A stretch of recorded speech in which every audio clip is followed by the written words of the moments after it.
A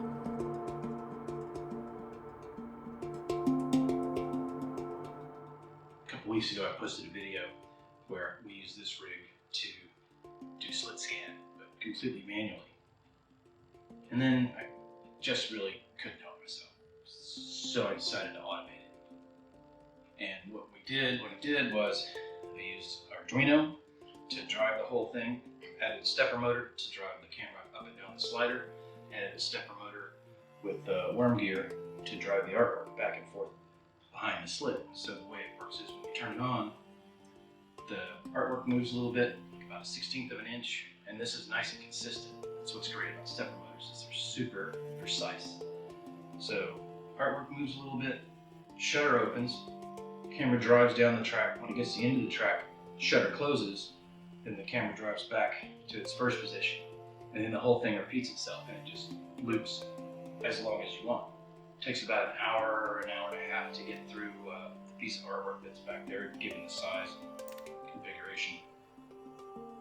I also incorporated some lights right behind the slit in order to save some space, so I don't have a lot of space between the artwork and the slit in order to light it. So you may have noticed that the camera is just on a little L bracket. That was to make it as lightweight as possible, because these NEMA 17s are only just so strong, and it's just enough to push this camera back and forth down the track. Like even with a tripod head, which I would normally put this on, it was a little too heavy, a little too top heavy, and it would start to stutter, which would make funny looking artifacts in the image. So we went with this mount, which was much, much lighter weight. And I also used the lightest camera I have, which is a GH4 in this case.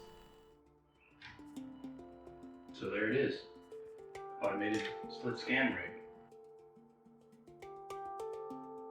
Future plans maybe focus control and pan on the motor, because it'd be nice to be able to have the slit exactly where you need it as you move down the track. And focus control will be nice, because then you keep everything in focus the entire time. Here I'm just using a deep depth of field and keeping as much of it in focus as possible for the duration of the shot.